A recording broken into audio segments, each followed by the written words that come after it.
আসসালামু আলাইকুম সুপ্রিয় দর্শক, আশা করি আপনারা সকলে ভালো আছেন। এই যে ছবিটিকে দেখতে পাচ্ছেন, এটি একটি স্মৃতি নয়, এটি এই ৬ কিশোরীর জীবনের তোলা শেষ ছবি। তাদের জীবন যে এভাবে হঠাৎ করে চলে যাবে কেউ ভাবতে পারেনি। প্রিয় দর্শক, একটু অসাবধানতার কারণে, একটু বেখেয়ালের কারণে এই ৬টি যে কিশোরী দেখতে পাচ্ছেন, ৬টি কিশোরী একই সাথে নিয়েছে বিদায় এই পৃথিবী থেকে। ঘটনাটি ৩ জুন ভারতের উত্তরপ্রদেশের এই যে যমুনা নদী আছে সেই তীরে।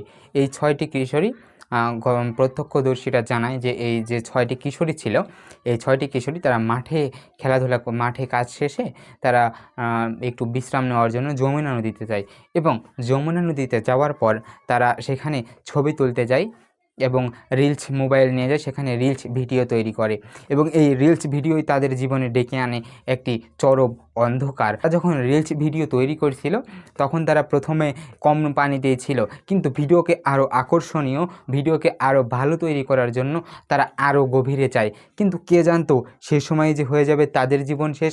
ঠিক তারা যখন গভীরে যায় সেই সময়ই তাদের যে একটি প্রবল ঢেউ আসে, প্রবল স্রোত আসে, প্রবল স্রোতে ৪ জন সেখানেই ডুবে যায় এবং বাকি যে ২ জন ছিল তারাও ডুবে যায় এবং তাদেরকে স্থানীয়রা সেখান থেকে টেনে উদ্ধার করার চেষ্টা করে এবং উদ্ধার করার পর তাদেরকে নিয়ে স্থানীয় হাসপাতালে গেলে সেখানে তাদেরকে আর বাঁচানো যায় না, তাদেরকেও মৃত বলে ঘোষণা করা হয় এবং তারাও দুনিয়া থেকে চলে যায়। প্রিয় দর্শক, এই রিলস বানানোর নেশায় পড়ে, মোবাইলের নেশায় পড়ে এই ৬টি কিশোরী একই সাথে চলে গেল। প্রিয় দর্শক, এই ঘটনা শুধু স্মৃতি না, এই ঘটনা শুধু একটি ঘটনা না, এই ঘটনা কিন্তু আমাদের অনেক কিছু শিখিয়ে দিয়ে যায়।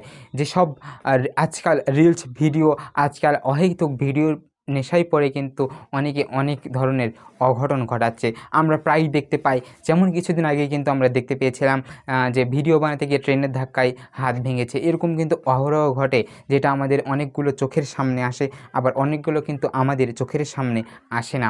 প্রিয় দর্শক, সবাইকে সাবধান হতে হবে, সবাইকে সতর্ক হতে হবে। রিলস ভিডিও বানাতে গিয়ে এমন কোনো বিপজ্জনক জায়গায় যেতে হবে না একটু ভিউ পাওয়ার আশায়, যাতে আপনার জীবনের আশঙ্কা রয়েছে। প্রিয় দর্শক, এই ঘটনা শুধু শিক্ষা দেয় না, এই ঘটনা আরও শিক্ষা দেয়। বড় বড় নদী, বড় বড় জলাশয় যেগুলো রয়েছে ওইগুলোতে পর্যাপ্ত পরিমাণ সিকিউরিটি, পর্যাপ্ত পরিমাণ নিরাপত্তা বাড়াতে হবে। শুধু নিরাপত্তা আর সিকিউরিটি না, সেখানে প্রয়োজনে সাইনবোর্ড লাগাতে হবে এবং তাদেরকে তদারকি করতে হবে, নিরাপত্তা থাকতে হবে, তবেই এই ঘটনা সম্পর্কে এড়ানো সম্ভব। প্রিয় দর্শক, এই ঘটনা সম্পর্কে যদি আপনার কোনো মতামত থাকে অবশ্যই কমেন্টে জানাতে ভুলবেন না। আর আজকালকার এই যুব সমাজ এই মোবাইলের আসক্ত থেকে, এই রিলস বানানোর আসক্ত থেকে, টিকটকের আসক্ত থেকে কিভাবে দূরে রাখা যায় তাও জানাতে পারেন আজকের কমেন্টে। প্রিয় দর্শক, আজকে এই পর্যন্তই। দেখা হচ্ছে নতুন কোনো ভিডিওতে, নতুন কোনো আরও এক সত্য চাঞ্চল্যকর তথ্য নিয়ে। ততক্ষণ পর্যন্ত ভালো এবং সুস্থ থাকবেন।